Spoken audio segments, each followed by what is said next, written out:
We're back here to give you all the fantasy info from round 9. Come on.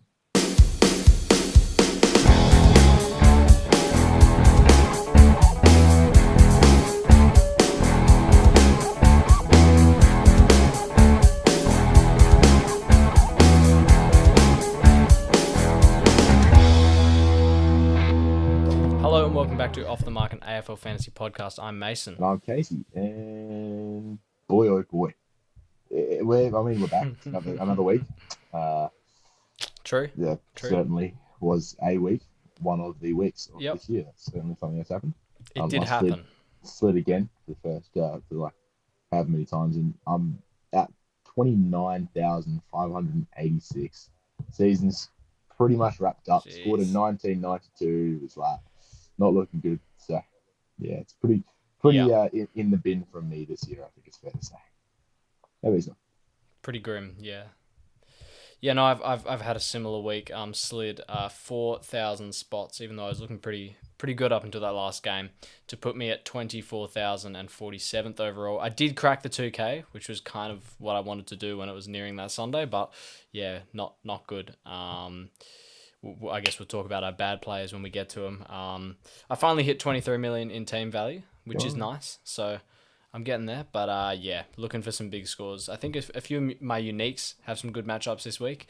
LDU plays. Oh, they've got all the indigenous names, I think. Yeah. Oh god, I'm gonna have to go through. Play the Crows, so great midfield matchup for him. Brayshaw plays Essendon, so that should be a good matchup as well. Who else do I have? Impey against Melbourne should be good. So these are like my real uniques. Even Connor McDonald against Melbourne should be good too. So my real uniques should pop some scores for me, and I've got some things up my sleeve for trades this week. So stay tuned for that at the end of the episode too. Okay. What are you looking like this week coming? Once again, pretty grim. I don't know what I'm going to do with my trades. I don't know whether to go to the top. I don't know whether to trade 2 rookies out and go for someone who's lower in price, and there's not really anyone to go there at all. I don't know whether to trade with Shelley or keep him. I reckon I might keep him, but that's a big talking point. All in all, I've just had some really bad picks, and I think I've been hinting to a segment or something like that we might do it on Monday or Thursday, just talking about really, it doesn't have to be every week, but maybe just like 3 times throughout the year where we just look back at our trades and just go. Yeah, I reckon once we hit the buys, we're going to have to go through, and we might even do like an extra episode on a Wednesday or something. Halfway through the season recap kind of thing. Pretty good. But no, I mean... Or even actually probably on a Monday when we have less games to go through because it's buys, we might do that, I reckon, Yeah, because my team is looking... I mean, I've only got 1 forward rookie on field. As it stands, I've got 1 defender rookie and 2 midfield rookies.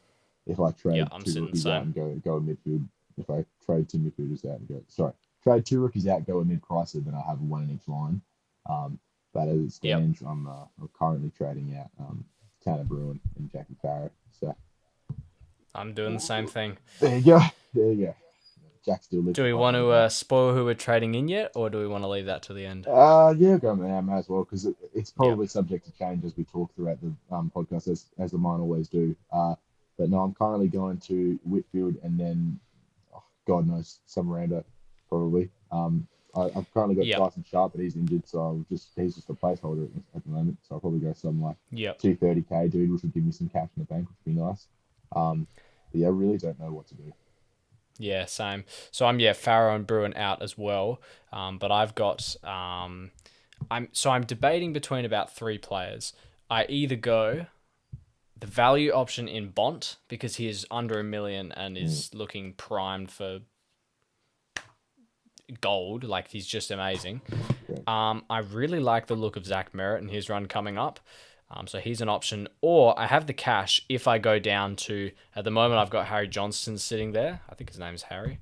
H. Johnston, what's his name? Harvey Johnston from the Eagles. So he's a 237k, scored 34 last week in his first game, I think. So, yeah, look, not going to make me much cash, but just someone there that is playing, I guess, even if it's just for a couple. And that gets me to Nick Yeah. Dacos on the other side, is what I currently have. Mm. But I think the Bont play might be too good to give up, and it would give me about 500k on the other end to maybe do something with in the defense line. But yeah, there's not many rookies, and we'll get to that as we go through these games. So let's start it off on Thursday night, all the way back when, with Freo and the Hawks. I'll take the Dockers. So, I mean, you're giving Luke Jackson a pass and an excel, really. A 128 is amazing. We've just kind of missed this, I guess. Mm. Yeah, we should have had him from the start, or traded him when when I did Gorn. Well, I guess you might be saying the same about Grundy this week, but we'll get to him. You give a pass to Caleb Sarong, absolutely, with a 104. He hasn't hit a ton since round 4, and it's now round 8 that's just been, round 9 that's just been. So you're definitely giving him a pass with a 104. None of them really stank, but I guess Andy Brayshaw 85, Hayden Young 76, and Murphy Reed 65 are probably all just kind of below average scores. I mean, Hawthorn, yes, I guess, well, for midfielders, for Brayshaw and Young, they are an orange matchup, and for that wing half forward, they are as well. So maybe that's just a hard matchup thing, although that's not uncommon, an 85 for Brayshaw, so not great there. And there's no one to really keep your eye on, I guess. I probably would have said Shai Bolton after a good couple of weeks. If you were keeping your eye on him, he had a 59, so not great from him. I don't know if anyone was keeping an eye on Luke Ryan and Jordan Clark, 73 and 66 for both of those guys.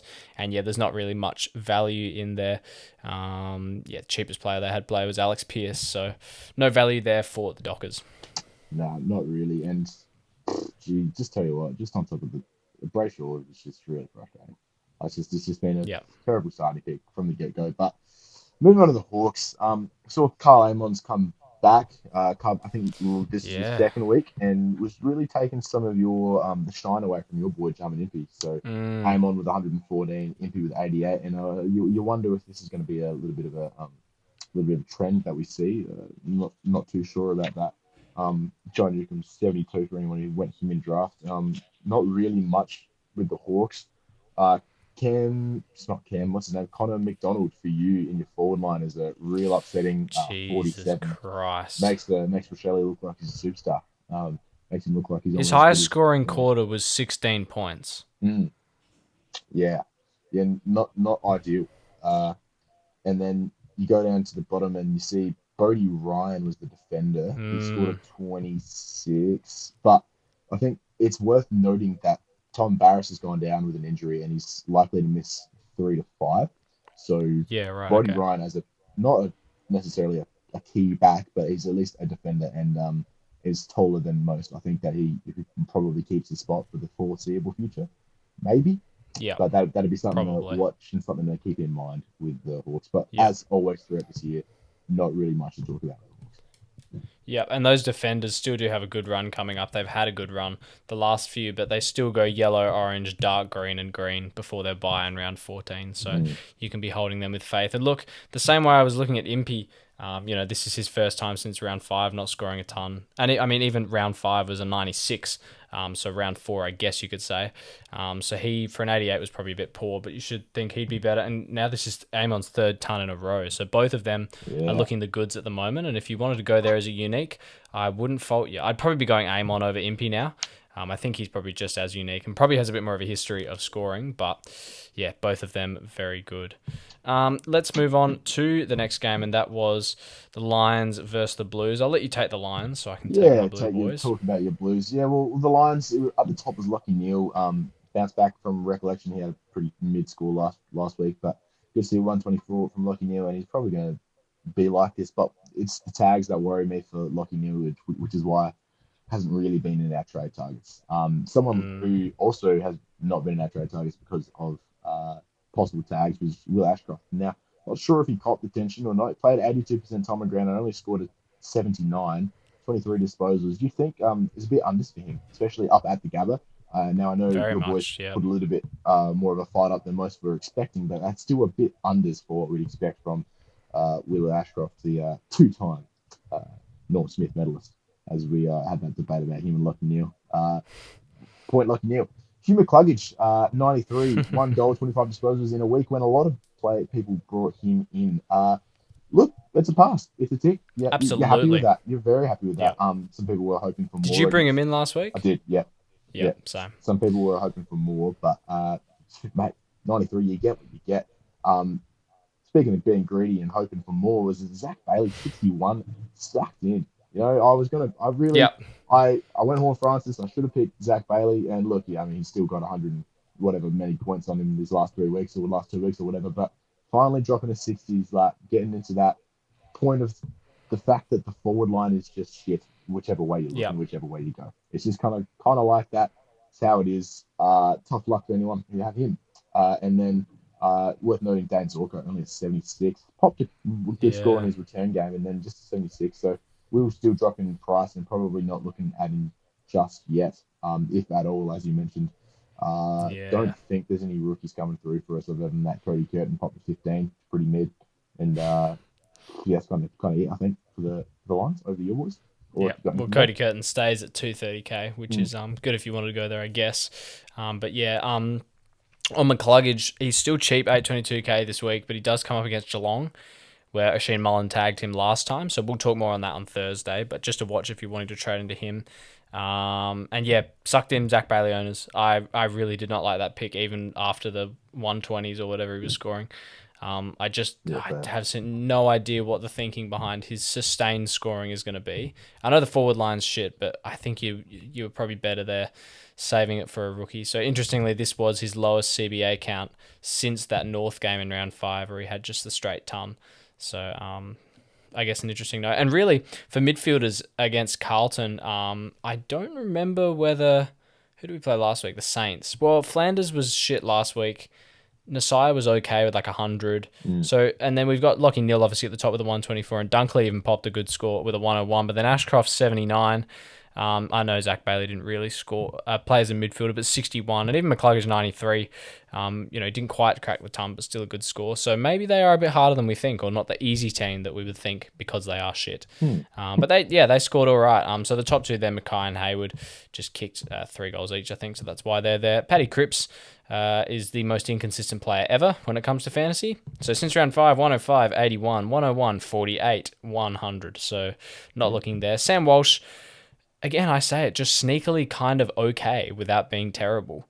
I'd rather I went here than Brayshaw, to be honest, because 98 here backs up. This is now, if you're counting his 97 and 99, that is his 7th ton this year, so you'd be happy with that. George Hewitt back for an 81. Jagger Smith looked back to his best with an 81, so had just the one mark in that as well, which was kind of the big thing we talked about, that he was adding to his game to get the scoring kind of off mm, the forward line. And he only had 30% CBAs, which was down from last week. So he really looked to get there through, I guess, disposals, 25 touches, but still had 15 handballs, 10 kicks. 3 tackles, did kick a goal, which definitely helped, and had a big 36-point third quarter when Carlton started to mount their way back. So yeah, I think if you have him on field and you didn't trade him, well done, and you can probably keep him there. I don't think we're looking to trade off him, or at least I'm not, with a 52 break even now. And the only other relevant player there, I guess, Nick Newman, did get moved onto a wing late, I think, and mm, 78 for him. So disappointing if you trade him in this week. I think I've had him since his 101 maybe, or yeah, yeah, I think I've had him for 2 or 3 weeks, so I'm not too mad at this. I mean, I guess it's an 80, it's all right, but if you did trade into that this week, you'd be pretty disappointed, and there's no real value there. You could look at Billy Wilson at 409k, but he did score 31. I don't know whether he stays on the side. He might not. But yeah, that's about it for the Blues, I think. On to the next Friday night game, the yeah. Power versus the Dogs. How'd the Power do? Yeah. Look, footy wise, tough game. Another one within a goal, which sucked. But at the top of the power was Kane Farrell, who is doing probably I'd say a wide scale Cozzy Pickett. You know how Cozzy goes one good game, one bad game. Well, let me read you out Kane Farrell's last ones: 122 this week, 59 the week before, 101, 60, 97, 79, 109. So you're not looking at him, but he's a good outside pick in draft if you like it. Then the next relevant is Zach Butters with a 109, which is people were expecting a lot more with have him as a popular VC. It left you in a tough decision. Do you take it? Do you roll into someone else? And I know I rolled into someone else. I'm not sure about yourself. I'm pretty sure you VC'd him as well, but a lot of people were Yep. happy with that, and some others were happy with the luxury of Archie Roberts. Anyway, Oh, fuck. Don't even get me started on captains. yeah, yeah. And then looking down further, not really much with Port Adelaide. Oh yeah, that's right. Fuck, Horn Francis 65. What a shocking pick. This is why I want to do that trade segment and what blokes averaged before. He's averaged 105 before I brought him in. He's averaging 60 since I've got him. It's actually the same as pretty much the same Jeez, as that's Rochelle. bad. It's that like just can't go right. It's crazy. Well, that's the forward line for you at the moment, I guess. Pretty much, pretty much. But then there's other blokes that I should have gone, like Sparrow, who's gone at 100 since I brought Horn Francis in or something like that. Hmm. It's tough. And Miles Bergman down the bottom with a 17 for him on an injured game, so he'll be out. He's to be continued at the moment, as the injury report was today, but he will be sorely missed in Port's side, but also will drop cash after some people were looking to bring him in. So look, he will get probably under 500k at some point this year, and if his role stays the Hmm. same, if he like comes to good when Rosie comes back in, he could be a nice little mid-pricer to be the last, like your D7 if we're reaching those numbers by the end of the year kind of thing. Just to Yeah. get you some cash up and that sort of stuff. So worth to keep a watch. And worth noting with Port Adelaide that they have already named, because they're travelling up to Darwin early, they've already named Tom Anastasiopoulos or something Mediterranean. He's a Oh, come on. They even posted I on the know, thing, I this know, is how you say it. I know, I know. God knows if I Ana- can. Anastasopoulos, Anastasopoulos, I think it Easy for you to was. say. Yep. No, but he's a 230k forward. So if anyone's looking for a downgrade, probably be in there for 1 week. Tom Cochran kicked 5 goals in the sample, so I assume he'll probably come in soon. So keep an eye on that, because he's priced I think mid 400s, maybe low 400, early 300. Let me just get that up actually before I start waffling.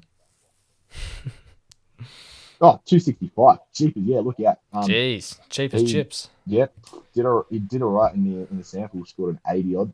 Kicking uh sorry, 80 in the first half, kicking 5 goals. So can't remember what he finished the game on. I'm just cherry picking that stat because I happened to look at it. Can you switch over to sample? Anyway, I'll figure that out somewhere.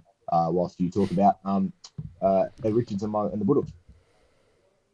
Yeah, well, I actually, fun story. I was strolling through Foodland on Pulteney Street on Friday. No, it mustn't have been. No, it was It was Thursday. Thursday. Yeah. And there's Ed Richards scrolling, walking past me, looking at the protein shake. So I knew he was primed for a big one. I have found Cochrane's. Was it Cochrane's sample numbers you were looking Yeah, for? yeah. Well, I'm still looking for him. Yeah, so this year he's only played 2 games. Mm. Round 2 of 38, and then that Because five goal he's game at injured. Ages. 102. Yeah, so he's got a 188, kicked 5 goals, and Tom Anastasiopoulos had 114, getting 3 with 22 Jeez. disposals. Gee, actually, you know what? Might be Wow. my downgrade target. What is he? Is he a He's a forward, mid? straight forward. I need a defender. I don't have any DVP to change. Agreed. Yeah, so Well, we'll hope for someone else. Yeah, I don't. I feel like I had something to say on the on Port, but I don't think I did. Someone mentioned to me in the week, what about Lear as a pod? And I looked at it and I thought, you know what? Since don't round mind it. 5, 94, 50, 79, 94, and now 102. Could be worse. You couldn't do it, but credit to him. Anyway, yeah, over the Dogs, and it was just the Bont show. 143. I mean, he was elite. 30 touches, 7 marks, 10 tackles, and a goal. Is just 50 points second quarter. It's his second week in a row with a 50-point quarter. Apart from that 28, this year he's gone 92, 135, 108, 130, 102, 114, 106. He doesn't play Mullen again for the year, so he won't get that tag. I can't think of anyone else who can tag him. And he's 996k. Cheapers. I think that you have to find a way to get him in, and I think that we might be trading off Bruin a little early. I know he went down in cash his break-even's big. It's like 97 or something, I think, but he can still hit that. But geez, going him to Bont this week and then a rookie downgrade on the other side is just the easiest trade ever, I think, in my opinion. So definitely on the trade target list for this week, and we'll be talking about him on Thursday. Connor Buderick, 114, was also fantastic, and he's a name that's floating around a lot. I'm not sure how much I love this one. It's his highest score for the year by about 30 points. Forward defender, 728k, so it's not quite the cheapie that we're maybe looking for. look, when there's not a lot of rookies, you got to find your value somewhere. And if he can keep doing this, then I guess credit to him. Port have become a lot easier in the last couple of weeks for defenders, so maybe that is something that they're changing that we can watch. Because his counterpart in Bailey Dale went 86 as well, which wasn't fantastic. Other names there, yeah, Ed Richards 103 was good for you as a unique. Tim English 97 was good, but he did get concussed, so he'll miss the next 2 weeks, I think that is. So if you did hold him or for some reason traded him in, you will want to be trading him out now. And he's, again, going to drop. Well, a 97, I guess, is not enough to send his break even skyrocketing, but it's already at 134 after that. So he will drop some more and hopefully be in the 800Ks, which would be nice. Other names for the Bulldogs there. There's not really anyone else. Kennedy for draft owners, 71 was disappointing again after his go at that last couple of weeks. Any rookies here? Probably only Smith, the ruck there, who had a 38 in his second game for the year. So we're probably not looking there. Although 8 break even, maybe could make a little bit of cash if you were looking to downgrade at R3. Because I don't. Oh, actually, with English out, maybe that's not the worst play if you were looking at R3. Because I did actually look in my trade plans earlier in the week at trying to upgrade McAndrew.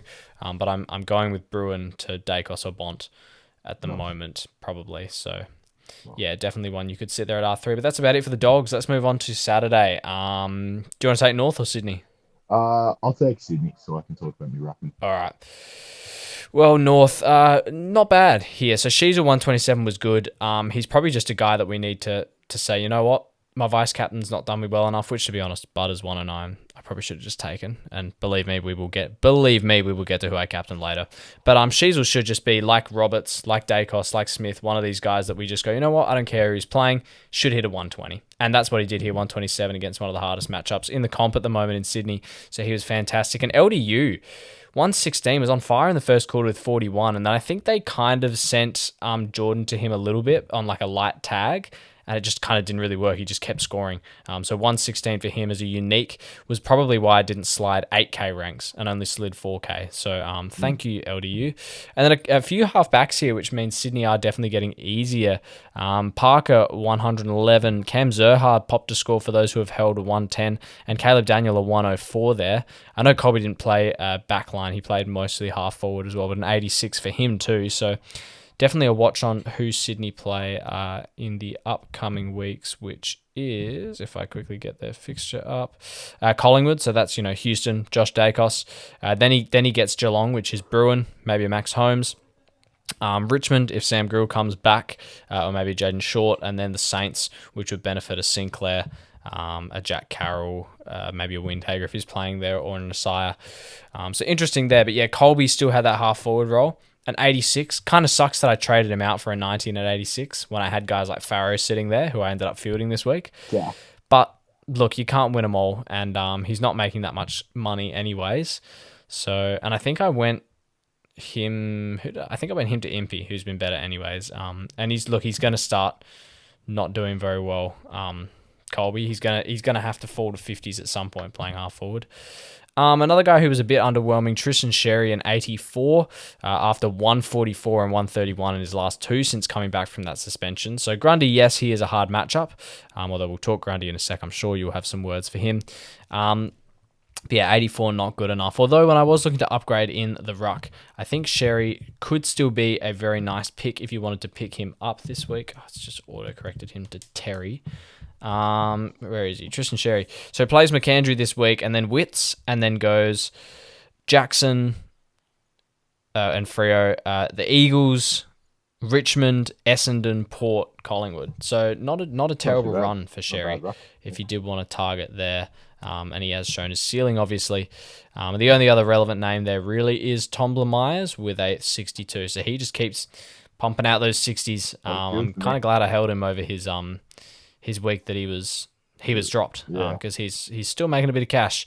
And in terms of tags, I don't think anything happened in this. So I don't think O'Sullivan or Simpkin went to anyone, although there were a couple of underperforming guys. Yeah, Simpkin ran with Chad for the first quarter, and then it kind of dropped. Yeah, okay. So there was it was weird. The tags from both teams didn't stick at all. Like, You mentioned James Jordan went with LDU. Went with Sheasel for the first half and that didn't work, and then went with LDU for the second half and that didn't work either. So by the fourth quarter, he kind of just played footy. And same went for Yep. Simpkin, who was on Warner, worked a little bit in the first, I don't know, quarter splits, but I'm pretty, from recollection, he didn't start too strong, Chad Warner.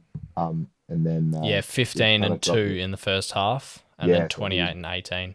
he dropped it in the second half, but I don't know why. I think he tried to go to Yep. Heaney, who was playing a good first half.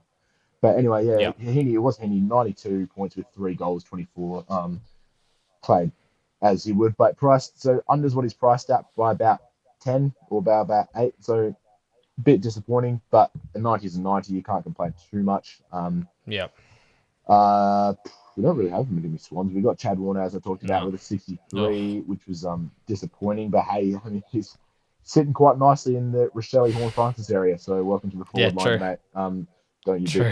me by. And then it was Brody Grundy for me, which is tough.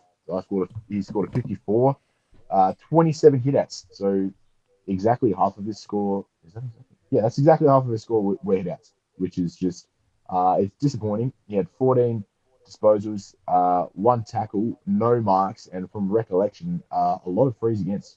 But I can't. I don't know. It's different to showing the stats on my phone. I don't like this on the laptop. But anyway, Yeah, 3 frees against for Grundy. 30 frees against. Yeah, he started the game with a free against. So he started on a -3, and pretty much once you start on a Never a good minus, sign. you kind of you could from the get go. So We'll uh, talk about a guy who started on -3. You yeah, wait. yeah. So it was tough. It was disappointing, and yeah, but I mean, hey, at least I didn't captain the 50, so that's tough. Yeah, well, that's about it for the Swans then, isn't it? There's no real Yep. value. Oh, Will Edwards is a bit of a rookie pick there for a 31. Has a No. 19 break even. If you really needed someone, he's cheap at least, I guess. I mean, that's probably maybe where I should be going in the defense. 286k. At least he can pop a Mm. 48 as his season high. I don't know. But, Yeah, there's no real other. And I forgot to mention for North as well, there's a couple that are kind of there, but they're high 300s. So Zane Dersmit at 358k popped his second 53 in a row, and he now has a 23 at break even. So he could make a little bit of cash if you're just looking for someone. He's a defender forward. Will Dawson had a 54, which for his first game of the year, he's 394k, has a 28 break even now. And Charlie mm, Spurger at 395k had a 48, and he's had a couple of 20s this year, so probably not going there, but a 36 break even. so, That 395k. Anyway, let's move back on to the Saturday games, and we saw, geez, the Bombers get pretty close to the Giants. yeah. You take the Giants because I want to talk Okay. about a Bomber and Yeah. why the fuck I didn't captain him. Yeah. Well, you look at the top for the Giants, and it was Lucky with a 125, and the guy's really put no foot wrong. His lowest score was 87, which was in round 0, opening round, and then he's popped 292s in a row, followed by a bunch of tons. I mean, he had that little mishap, had his bye, but then he had this little Achilles injury, which is enough for most people to Yeah, not pick him. Like injury. he his icing his Achilles at the end of the training session, and then runs out and pops a 125, absolutely whacking the Crazy. shit, and having It's Bont areas, that. yeah, and having just one of like his second highest time on ground. It was disgusting, really, really unlucky for anyone who avoided him because of that. So, 35 disposals, Mm, 2 tackles was clearly the choice over him and Ash. Uh, Ash, yeah. who alternatively scored an 89, 23 disposals, was in the midfield for probably half of the um, time that Whitfield spent anywhere near it. So Lucky Ash holding that midfield spot for I don't really know why, but anyway, he suppose he's all right. Yeah, But he, I think he's much he better actually had footballer off less halfback. CBAs this week. So 61% last week, Mm, and 31% this week. So after being the third midfielder last week, he was the fifth this week behind. So yeah, Oliver, Callahan, Green. Where is he? Brent Daniels, and then him. It was this week, whereas last week it was Oliver, Callahan, Ash, and then O'Halloran. So they're really trying some yeah, new things. I wonder if maybe they just keep Ash in the back line. yeah. Well, one guy who's always in there is Finn Callahan, and that's a 95 for him with a 30. Sticks him priced at 906. Who had that high break even. It's still at a 109 his break even, so might drop. Probably Yeah. will hit that playing West Coast quite easily. But it's just not as appealing as it once looked. They've still got that really nice He just buy hasn't scope. done anything. Correct. He hasn't popped the ceiling, so he hasn't done anything. If you're scrounging up 100k in the DPP to go to Whitfield instead, which is what I'm trying to do, but I don't think I'm going to be able to. In the end, we'll see what happens. But Yeah, or it's you just just pay an extra 90k for Bond. Like that is correct, absolutely where I'd be correct. going. Because yeah, Different I mean buy, we've but seen yeah, Callahan with a 100 last week against the Suns, who were a super easy midfield matchup, and now against Essendon just a 95. Does he even hit a 109 against West Coast? Really? yeah, that's a good point. That's a good point. But yeah, no, Toby Green, 99 midfield, 3 goals. Once again, you can't really trust it. I just don't know. The Giants throwing people around, and he's one of them. One bloke who isn't being thrown around, but just has 26 disposals consistently, but just scored an 83 was Clary with 20 handballs and 7 tackles. Like, we've seen this from him in the past. He gets the disposal numbers, but just doesn't get the fantasy score. So sorry, I thought he had 11 hit outs. So it was 11 clearances. I was about to lose my mind. I was like, what am I? But anyway, so yeah, so good thing I didn't pick him because I was talking about doing that. But then again, my team's just that shit anyway. 83 is more than what Horn Francis scored in the first place, so wouldn't have been too bad. Not too many other people for the Giants that we're talking about. Like Leaky James had a 41, which is all right. I think he's still priced Yeah. under 300k. Finney Scoffard 37, 2 goals. So got to go if you've got him still. No, Leak's 372k now. I All think right, he's is way that? too expensive to Yeah, get. yeah, probably can't get Otherwise, that. I'd probably be looking at him because Mm, he's at least a name that I've heard of. correct. Yeah, but no, that's a couple young blokes, but they all scored under 10, under 20. So not really Yeah, even going to give them airtime on this podcast, this highly esteemed podcast. But yeah, over to the of Essendon Brothers for you, course. mate. Well, yeah, highly esteemed podcast, but We two both blokes who suck. can't captain Archie Roberts. So 157 for I don't him. even have him. Yeah. I so I vice captain Butters and I went, you know what, 109? I can do better than that, especially in a week that I'm going terribly. I need something to hit, and if I can get a 120, 130 here. And so I thought Archie Roberts, Giants, against Brisbane last week, who were a harder matchup, we saw an 85, so I thought probably it's just the same. I don't want to captain that. 157. Yeah. And do you know who I captained? Actually, no, let's leave that a I do know surprise. you, Captain. I'll keep you guessing. You know who I captained, Yeah. but I'll keep you guessing because I guarantee whoever you guess can't be worse than this guy. You've probably guessed him already. I think I've made it pretty obvious. But yeah, 157 for Archie Roberts. He was just elite. 42 touches again, like he had in that Anzac Day game. And crazily, 157 is his second highest for the year and his fourth score over 130. So yeah, just insane. Just elite chipping in the back line, Yeah. really. So if you don't have him, I think he's a must-have if you can still reach him. But he's getting up to Dacos price areas now at 1.129. I think Dacos is still 1.19 or something. So he's only about 70k under Dacos. But look, if you can get him, I would be getting him because the Essendon matchups coming up are pretty good, especially for defenders. They go green, green, orange, green, light yellow, light yellow. So that is that was including the Giants. So after the Giants this week, they go Freo, who are green. Then they go Richmond, who are orange, but are also Richmond. West Coast, who are green. Carlton, who are light yellow. And then Melbourne, who are also light yellow. And then his bye. And then he gets a couple reds and a couple greens. So got a great matchups to come. Should be a captain option for a lot of those. Should be a captain option every week, essentially. Apart from that 85 against Brisbane, since he's done this kind of role and Essendon have changed the way they've played, which was against that Bulldogs game, 136, 164, 117, 134, 85, and now 157. I mean, it's just like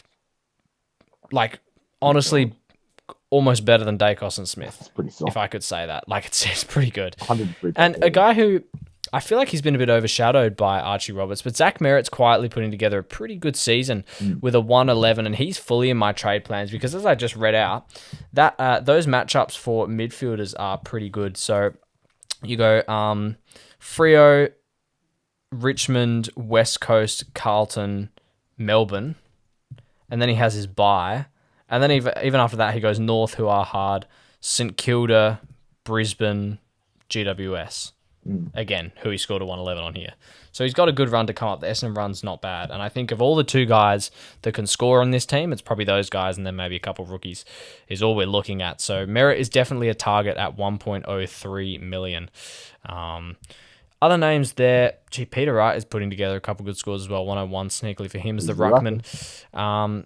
Darcy Parish, 93. Fuck that guy. Sam Durham, 93. We can definitely be looking at in the forward line. I really, really like this. If you still need to get a rookie off the ground on the forward line, he's 700k, 701. Like that's with a 53 break even.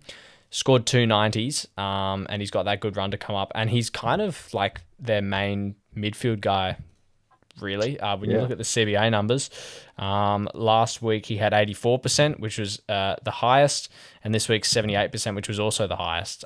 So they did spread it out a little bit, and Dyson Sharp did get injured. So we'll talk about those rookies then, I guess. Sullivan Arobi, 79, was great.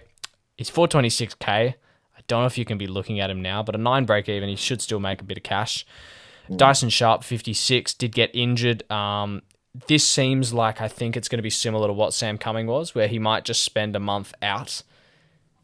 Either he spends a month out, like 4 to 6 out, and then they bring him back and manage him until the end of the year and do post-season surgery, or they do it now and he just doesn't play for the rest of the year.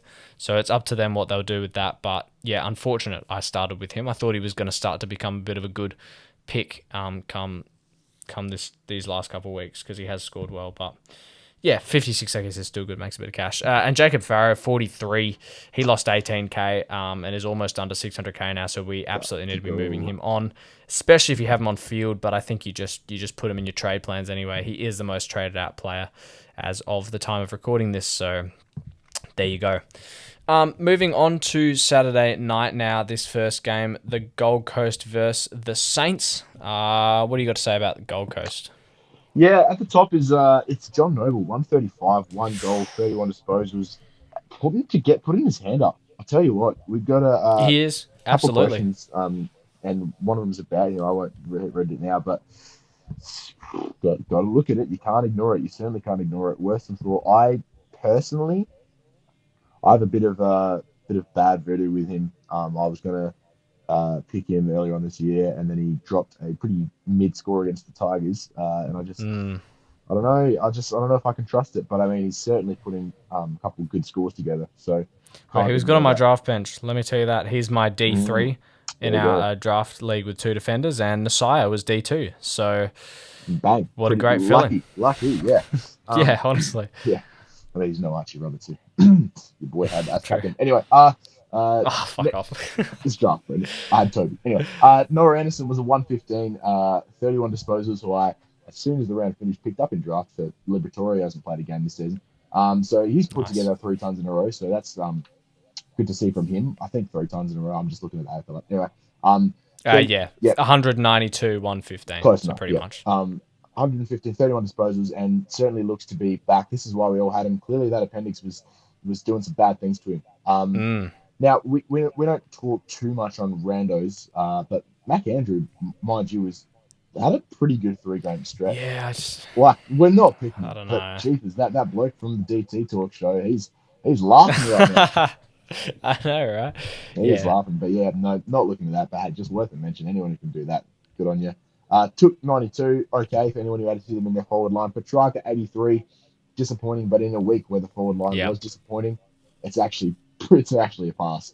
So 20 points over what everyone else did. So pretty much, if not more. So good to see from him. Speaking of overs, Leo Lombard, 68. Man, he literally outscored Horn Francis, who was on my field. And this fucking guy, bro. He outscored a fair few of my forward players, and mind you, a fair few of my players. Like, I spent so much not picking defenders so I could pick Horn Francis, so I would have Barrow on field over Lombard. Lombard scores 23 more than him. I have Horn Francis instead of Lockie Whitfield. Yeah. Like, Jeepers Creepers, if only he put together some good scores. And his break-even's gone down now as well, so he buys himself at least 2 more games, I think. He made 19k. In fact, he scored so well that I was looking at my team on Sunday morning, and I went, you know what? I don't even know if Cook can get to 68. I'm just going to loop Lombard onto field. And I did that, and Cook did what he did. I think in hindsight, it was probably the right move still. If you get a 70 on bench, you probably just take it, but Cook's built different. Cook is built different, and we are all happy to have Cook on our teams and not in our trades. So that's Mm, pretty much it for the Gold Coast. Oscar Adams, I don't know if he's a rookie or not. I'm just seeing his name. He doesn't look familiar. Ben yeah, Jepson, same as him. Uh, 319k. who is Lucky Yeah, Goldman and is Ben the Jepson question that 293k. that we're back to talking about because he's good now. But yeah, no, that's the uh, what are they called? The Suns. Suns, bro. I'm sure it's been a long day. Yeah. All right, on to the Saints. Oh, quickly, I'll mention, I guess this is relevant for the Saints. So we saw Noble 135, Euland 106, Rioli 103, McAndrew 100. I mean, these guys have all, well, apart from Rioli, have all been scoring really well anyways, but Mm.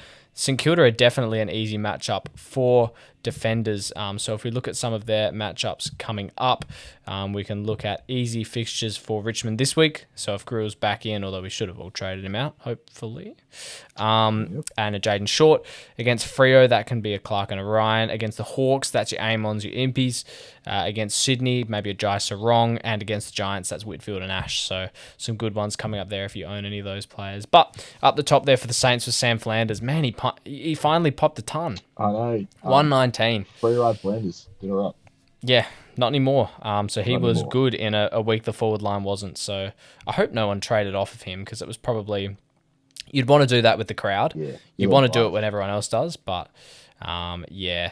And just under him was Max Hall, 98. So both of them had midfield time. Obviously, Flanders did, but Max Hall was actually a main CBA getter with, how many did he? Yeah, 52%. So he was only behind Windhager and Garcia there. So he was equal third with Flanders with 52%. So they were both good. Jack Sinclair, 96, I guess is all right. Look, you were expecting more. Yeah. Look, Darcy Wilson puts his third 90 in a row together. He did miss last week, but that's his third 90. Definitely a watch now as a forward, 710k. Maybe similar price as Durham if you were splitting those two. And Brad Hill, who a lot of people bought in the last couple of weeks, hits a 91 again. I think for me, he's a bit too expensive to be bringing in now at 886k. You're probably buying someone else at around 900k, I think, where we're looking cheaper. I'd be going Wilson and Durham over him for, what's that, 200k cheaper. But he was good. We picked Hugo Garcia in the wrong year. I keep thinking this. Yeah. We all picked him last year and he was shit, and he's averaging 82. He's doing all right. I think he would have been priced at 600s at the start of the year, 87 for him there, and he's played midfield all year, which has been good. Windhager 72 was shit. Rowan Marshall 69 was pretty shit. Philippou 66, well, that's just kind of what he does. And for that to be a good score for him says something. And Jack Carroll 48 was shit. You can be moving him on now as well, as he didn't even hit his break even. And he's, again, just like Farah, about to dip under 600k, so you'd be wanting to cash that out. And all the way down at the bottom there, Cal Wilkie, 21 injured. Injured score. Probably. No, can't say it's bad. That's injured score. Well, there you go. Who did you get off your... Do you have him? No, I didn't. You've got it. No. Oh, you like him. Yeah, because I Right. I said that I'd go Wilkie if you went Impy, and then I can't remember what happened. Can't remember what happened. Wow. You say that like So I went... I've deliberately gone, oh fuck. I've been talking Wilkie's praises for the entire year. I would have picked him if I thought of it. If it worked, I would have picked him. Lucky you didn't, I guess. Yeah. That is true. Yeah, you do like him a lot. But yeah, 21 for him, so you would have got whoever you had emergency on your bench. If that was a reminder that you need emergency people on the bench, then let it be that. But yeah, good. And if you had Nasir as well, I know there were some people that had both. That sucks. That really sucks. If you had both of them. Especially because this was, fourth last game, so wouldn't have had much to come up. Yeah, I guess we should probably talk Nasir out of that. He's not on the list as a score, but he was laid out with calf tightness. I don't even think Ross Lyon confirmed whether he'd be in again this week. Like, he could be out again, so you're not trading, but gee, that sucks. And just remember, you can use a bit of DPP to swap him into the midfield if you prefer your rookies in there to cover. He is a mid defender, but yeah, you're just holding, I think, and it's unfortunate. Yeah. Let's go to Geelong versus Collingwood, the other Saturday night game. Do you want to take Geelong? Take Geelong. Can do. Well, right at the top is my boy, who sorry to say, I rolled into him as my captain for a 127. which, mind you, is fucking crazy how you still outscored me for the week and my captain scored probably 70 points more than yours did. Yeah, I actually had it not a bad. Like I don't. My Mm, week was not that bad. It was just yeah, oh, you wait till we get to that fucking Melbourne yeah. game. But yeah, no, my boy bounced back 127, 40. Captain in last week for his 50, and captain in this week for his 127. So, Okay, question for you as an yeah, mate. owner, Yeah, and I'm a non-owner. I have the cash to go Bruin to anyone this week if I go Farrow down to like a basement or kind of anyone under 300k. mm, Should I'm weighing up whether I go Merritt or Bont below them, but out of Smith and Dacos, because Dacos is in this game had a yes, 95, yeah, who are you going first? Because if I look at Dacos's fixture coming up, mm, it is pretty good, and that's why he sits in my side at the moment. So Dacos coming up has correct. Sydney this week, where he'll probably get Jordan tagged, although I don't think that affected him last year. I feel like he still had like a 120. Then he goes Eagles, Dogs, Melbourne, Port, Richmond, Gold Coast, North, Carlton, Crows, Geelong, Eagles, and then Hawks Brisbane to finish the year off. Like Mm, that's an elite. You're gonna want him over that. And so I'm thinking if I can just get him this week, I'll get him. But correct. by turn, if I look at what's Baz's fixture coming up, I um, as a Baz owner, the thing that I noticed with him is that he it's not as bad, but last year he had a bit of like what's it called fanfare about him, a bit of like, oh look at this laid out kind of thing. And he's popped a floor score. Now we've seen him pop a floor score. It was against not a particularly hard tag, if anything, just was a shit score. Um, and we don't see that from Dacos very at all, mm, if ever.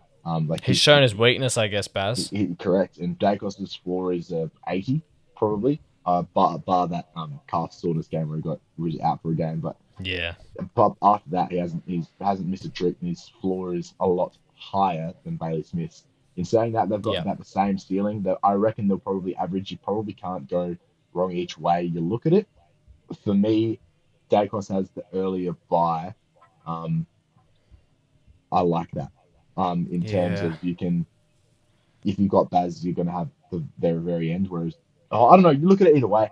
For me, you can't go wrong. I've got Bailey Smith. I'd certainly like Nick Dacos. I watch Nick Dacos every week going, gee, I have him. And then I watch Bailey Smith going, gee, I have him. mm. So it's really flipping the coin. If Dacos has the better fixture of the next five, Dacos will average more. Well, well, Baz has so the Lions this week, which could be a flaw. Then Sydney, which could be a flaw as well, because you'd think he probably cops attention in both of those. Then Carlton, Crows, Gold Coast, Frio in a nice little month. Then he again goes Brisbane and Giants. Then this last six is you're gonna want him for this: Saints, Melbourne, Collingwood, Essendon, North, Richmond. When does that That's start? Is pretty that good. after his buy or when is it? Round 19. So yeah, after his After bye. his So buy. yeah, you're Okay, yeah, probably yeah.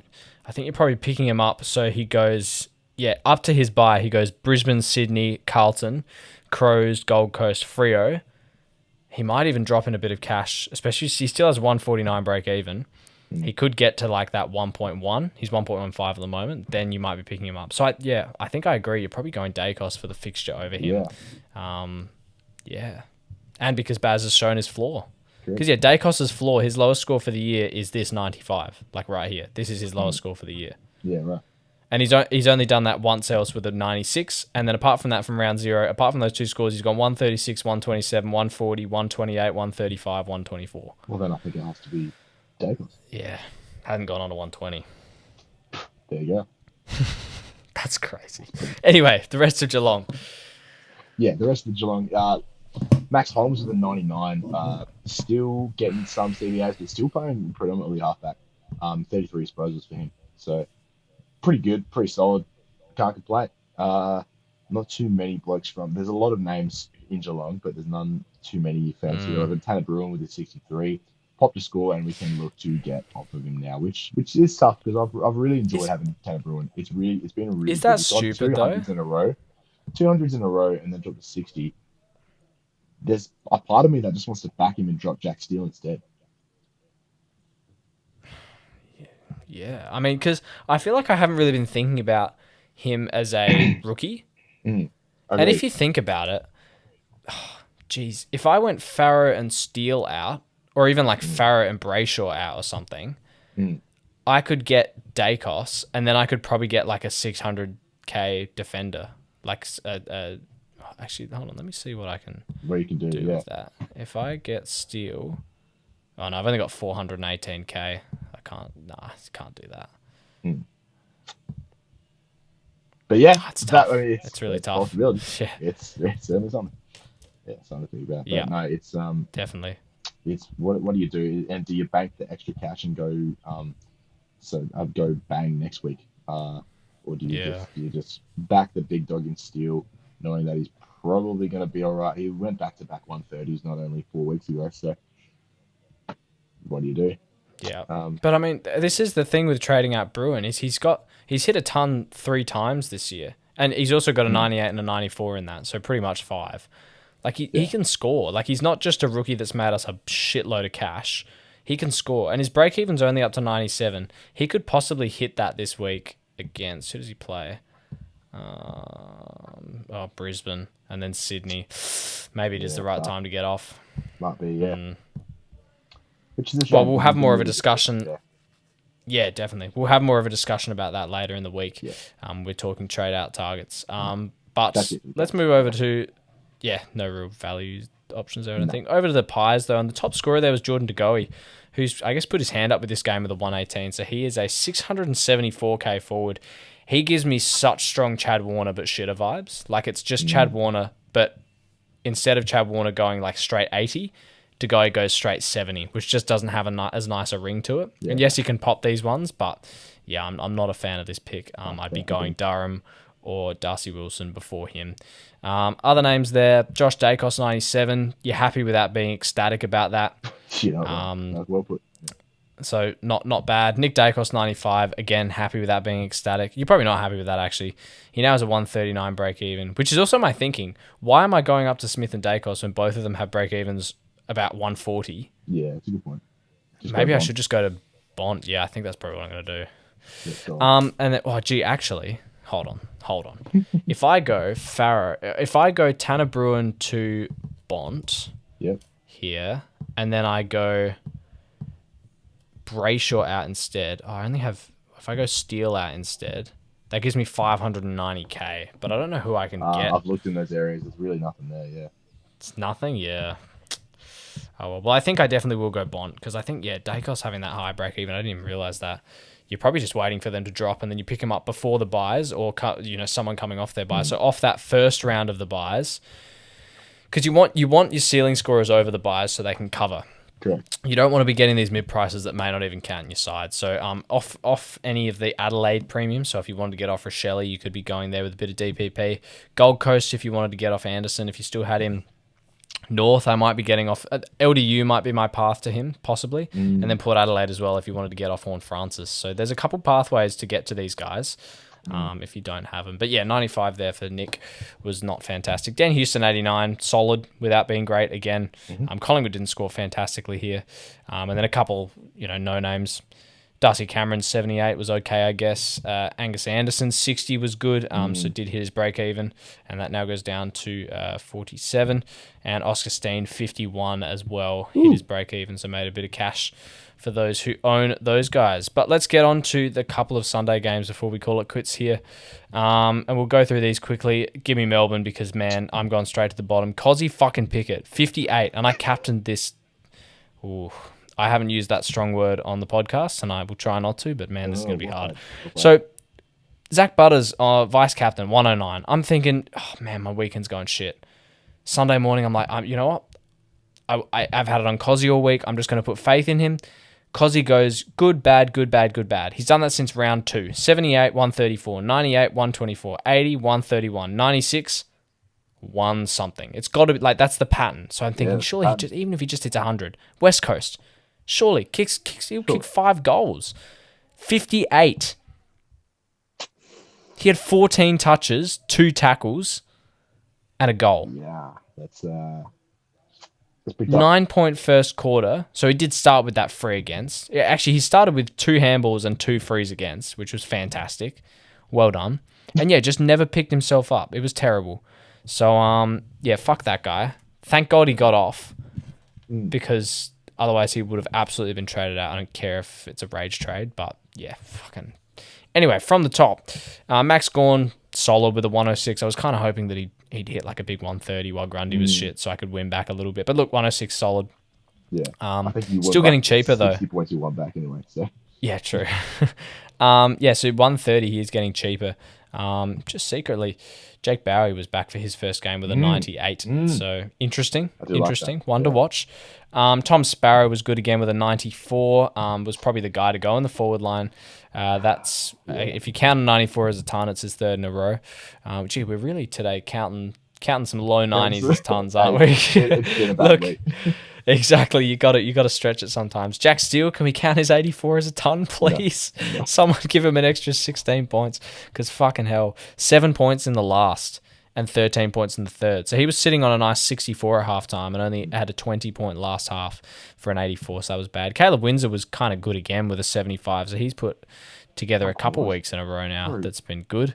I think he did yeah. hurt himself. He hurt his foot or something. Good. So a watch Good. on that if you if you had him. The rookie to get this week is Paddy Cross for sure, if you can shop in the forward line. So he's 274k, scored a 70, kicked 3 goals with a -3 break even. He should stay in their side for a little while now. So Nice. he's a good one to pick up. And there were a few others there.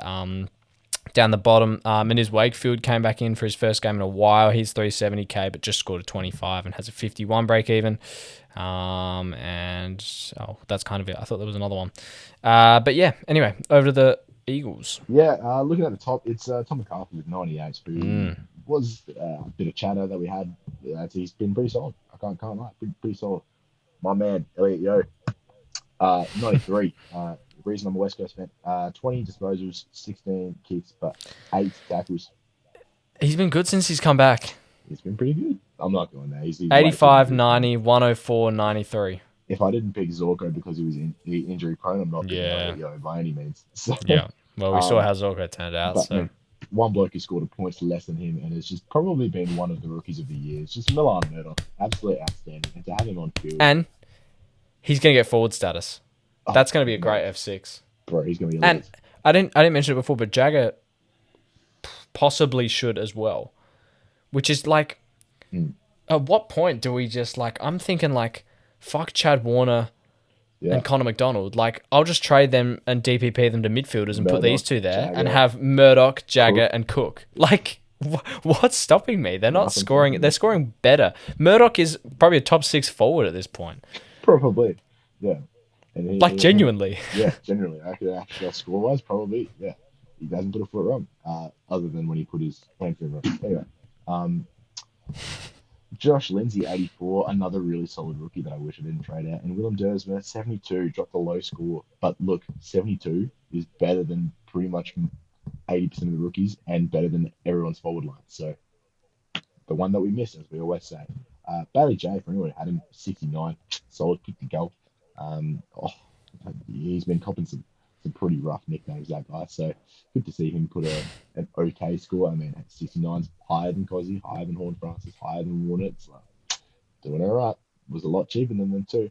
And then down Yeah. the bottom is just a bunch of blokes that are getting scores. And the one that people are talking about is Harvey Johnston, 34. He's a defender, just I think 236-ish K. Pretty solid. 237, yeah. Yeah, solid enough that people will pick him and go, hey, he's going to be in there for 2 weeks. And Does then he be stay red in the side? dot. Lazo just said he's probably going to be in there for a couple of weeks and then red dot. I don't know what the Eagles going to do. It's hard to get a read on these young guys because they're just trying to get games into them. And Yeah, fair enough. it's just tough. So we'll see. So But Murdoch is the 15th forward at the moment, tied with Josh Shelley. So there you go. That tells you how shit Josh Shelley's doing. is he really? And yeah, 83 he's averaging. Is Murdoch been that bad? There you go. Oh, wait, no, Rochelle's averaging 83. Sorry, I just, once again, Yeah. because you know how I got him and he was averaging 100 and now he's averaging a lot less than that. I'm so used to it, just thinking. Yeah. Well, let's cross straight to, we'll quickly whiz through Richmond. Ross, good again, 96. Short, good, 94. Taranto was back for an 87. Rechko should have been the one you fielded with a 71, so he was good, made a lot of cash. And Sam Cumming was shit with a 29. Not a must-have rookie like we all thought he was. I'm not glad I got him. He only made me 1K, so fuck that guy. Anyway, how shit is Rochelle? 66. Yeah, you know who had 94 points more than him was Isaac Rankin with 162. Oh my god. Imagine if you just pulled the trigger on that. Just went, yeah, fuck it. Rankin's got the midfield time. Rochelle doesn't. That's why I wanted Rochelle. Now I'm going to go Rankin. That's my 100-point swing. It's literally a If 100-point swing. you can't trade Rankin in though this week though, we're No, putting but a he's got hard no tags on that, coming right? up. He's got tags coming So up. Yeah. he's got the bad bye with Port, which is your Horn Francis, North Melbourne, which is Sheasel, and Gold Coast, which is Petrarca. So if you have even two of those three, I think you're just saying no already. And obviously shares it with Rochelle and Cook as well.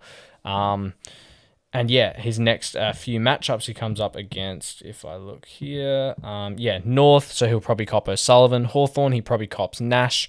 Geelong, he cops O'Sheen Mullen as well. So that next three is bad. So yeah, unfortunate because he was elite. Literally, yeah, and they're late. And then it was Jordan Dawson with 133. It's hard to say whether or not anyone held him because I don't think there's too many that would have by choice. But yeah, good to see from him. 33% CBAs from Dawson as well, so he's playing halfback. Halfback. Wonder if he'll pick up defender status because that would be interesting. I don't think he would. I don't know if he's played games or enough minutes, but yeah, no, he's in the very first bye, so you can, which is only 3 weeks away now, so we can probably miss him and then pick him up after that. And you talk about ranking the next three being tough. Pick him up after his bye. One of those things. True. Another bloke that's been pretty solid, but copped a bad name was Wayne Miller. Had a bad run, but then anyone who traded him out is really feeling it now because he's popped another really good score, 113. He kind of only had 2 bad games. So he had a 111 in round 1, which is what everyone went to him for, and then 74-68. Shit. Then went 98-85, 117, 69, 110, 113 now. Like, that's pretty good. It's very solid. Yeah, very solid indeed. Another thing that's solid is the two rookies, Lockie McAndrew 86 and Braden Cook 83. I think we keep forgetting that McAndrew was a rookie because people are like just treating him like 86. He could be better than that, but mate, that's outstanding. That's unreal. I'm very happy with that. Kick the goal. He's gonna be, I reckon, pretty much through the buys. I reckon until maybe halfway through the buys, and I'll trade him and all that sort of stuff. But I'm very happy to keep him in my side. I'm happy to wait until Sherry comes off his bye. I know they have the same bye, but I'm happy to just hold them over that bye and use one of my 3 trades that week to get Sherry. Yeah, no, I agree. I think that's a good play. And LJ is not too far behind as well. So nice to see. But no, then we go down to Joshua Shelley with a 66. Hey, kick 2 goals. Good on you, buddy. Anyway. Fuck, that's bad. A 66 terrible. With 2 goals in it. That's terrible. It's actually shocking. So his CBA numbers have just dropped off. So 15% this week, 19% last week, 38% the week before. He had 81% against the Saints, where he still only scored a 67, but his last good game was against Carlton with a 124, which was where I feel like he was hitting that sweet spot of kind of 50 to 60% CBAs, which is kind of where I feel like he plays his best footy. I think 81% was too much on him, and that was when Jordan Dawson was first out. And now he's just not in there at all, and he's scoring shit as well. So. Yeah, and look, this is literally the exact reason I said I was like, Rochelle's going to be good until Rankin comes back in and steals his midfield minutes. And then I picked him anyway, and exactly what I said happened. People always give me shit saying, oh, yeah, look at your team, yeah, off the mark fantasy, yeah, all of that. I have incredible insight, and I'm actually, I say smart shit, I just don't just do anything I say fucking frustrates me. Anyway. Me too. Yeah, we're both, we talk the talk, we just neither of us walk the walk. It's actually crazy. Anyway. Yeah, we're a bit too sheepish with some stuff. I think we follow the crowd too often. That's like I'm glad I did my MP move because I think I just sat there and I was like, you know what? I speak a lot of shit and I just need to do it for once. And he's been pretty good for me. Well, no, I'm glad I did my Andy Bradshaw and Ed Richards. Yeah, could have been worse. That's not great, was it? Could have been worse. But yeah, no. Yeah. We've got a couple questions. We've been going for a long time, but do we want to quickly? Yeah, let's do it just quickly as well to mention Jake Saligo is 639k and he just scored a 29, so he's getting real cheap if he ever goes back into that midfield. But yeah, we did have a couple of questions. If I'll pull them up on here, so we usually put out a little question thing on the Instagram. If you want to go over there and ask us some questions there. So let's go through thoughts on John Noble from Brody. We've kind of said, look, he's good. Got a not bad run coming up. How much is he? Bad history with him. It's not. I'm not sure. Yeah, 926k is a little bit up there. If he was maybe under 900k, I'd say absolutely launch. But look, if you really like him, I think you can definitely go there. And I would check your buy structure as well because they do have that first buy. So if you have a Wayne Miller, he would share it with that. if you have any other Gold Coast defenders, which I don't think anyone else should. North Melbourne, so if you have a Colby, he'll share it with him. Or, no, Luke Parker's not listed as a defender, is he? Is he? Maybe he Yeah, is. Oh, no, he's a midfielder, I think. Mid. Yeah, well, I guess maybe not on him. And then for Port, I don't think there's any. So, yeah, he shouldn't have too bad of a buy. I think you can definitely go Noble. Thoughts on Elliot Yeo? We said before kind of as well. Injury. You're not keen? Injury. Yeah. He's just incredibly injury prone. It has been through his entire career, so it's hard to justify trading him in. Yeah, I agree. I mean, he's been fantastic. You can't fault that. And his scoring's been quite good. But yeah, I don't know. I don't know if I could do it. Buderick, we mentioned him as well. I'm not a fan. I just think it's a bit too expensive. See, it's weird because I don't like it, but I don't know why I don't like it. Like, we all had him in because he's playing off half-back in that scoring a bull role. And to Port Adelaide's not the toughest, but it's also not the easiest of matchups. Like, I think I just have to see it again. You know, like he scored like 30 points above his average and his highest score already this year. Yeah. Look, he's unique now. He's only 13% owned, so maybe it's not the worst thing in the world. Upcoming fixture of Carlton, Melbourne, Collingwood, Hawthorn, Crows, St Kilda, so not bad as well. But yeah, just 114, 53 break even. He's probably not going too far away from you, but yeah, at 728k, I think he's just a bit too expensive for me. I'd rather be shopping a little bit lower in the forward line with Durham. I think that he's a much better pick. And much more likely to average about a 90. Yeah. And in the defense line, if you were picking there, oh God, I don't know. Maybe he is good. Maybe we're just talking ourselves out of it a little bit. Maybe. I mean, I don't know. Yeah, good question. Great question. Josh says here, do I trade Bailey Williams next week? I assume that's the West Coast ruckman, not the Bulldogs player. I would probably be trading him. Well, hey, the Bulldogs Bailey Williams has been good. I think I said it a couple of weeks ago. If anyone picked him, well done. But yeah, I think you're trading off West Coast Bailey Williams as soon as you can. Depends what else you have on field. Like I think a Farrow probably goes before him, or any of those other guys. But yeah, 69 break even. He could probably hit that against the Giants. So the Giants are an easy matchup this week. So you probably could do that, like hold it. I think possibly. Yeah. But yeah, then after that goes Collingwood, Essendon. So plays Cameron and Steen, Peter Wright, Sweet, Sherry, Pitnet, McAndrew, English, Fort Draper, Jackson. Like it's not a great run after that. So I think you're probably looking to jump off after this week. If you did want to hold another week, you can. Toby says here, Jake Bowie thoughts. We said before, just keep a watch. He's 900k already, so he's not any value, but definitely keep a watch. The D's run coming up for halfbacks. Doesn't look too bad. So they go yellow, green, green, yellow, green, orange, and then they have their bye. So definitely a watch, I guess, with that run. I think he deserves a little bit more playtime. I don't mind the power pick at all. I mean, he was pretty good last year. He had a couple low scores, but he was certainly a name that we were talking about. I'd definitely like to see it again. True. Yeah. But look, if he pops another 100... I think you can definitely launch into that. But yeah, there's all our questions. So final thoughts, what are you doing with your trades? My trades, I'm going Jacob Farrow to Archie Roberts and Tanner Brewer to Tom Stapalosopoulos. Fuck, I just got to find a better way. I actually pronounce that correctly.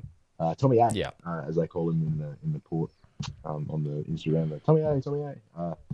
Anyway, so Farrow and Brewer go out for Roberts and Tommy A. Yep.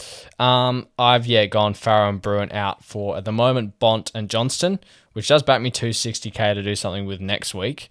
It means that Farrow comes off and I'm fielding Jai Sarong. But I'm probably looking next week to, I don't know, maybe get off someone like a Jai Sarong if he doesn't do too well. Blamires could also go. Dyson Sharp probably needs to go. I could also be upgrading McAndrew next week, possibly, just before his bye for something to do. You still have Todd. But yeah, pardon? You still have Todd? No, I traded him out last week for, I did DPP to trade him to Cumming. And then I traded Sarong last week, I don't know what I did on the other side of that. Yeah, I have no idea. What did I trade last week? Oh, I got McCluggage, of course. So yeah. Well, there you go. There you go. That's that. Well, with any luck, your round 19 was on the mark. And not off the mark. And we'll be back later in the week to look forward to round 10, give you some trade targets, tell you who to cull, go through. Hopefully, we have some more rookies debuting by the time we hit Thursday and Friday. And yeah, we'll let you Yeah. know all about it then. With any luck, you do what we say and not what we do. See you then. There you go. Bye.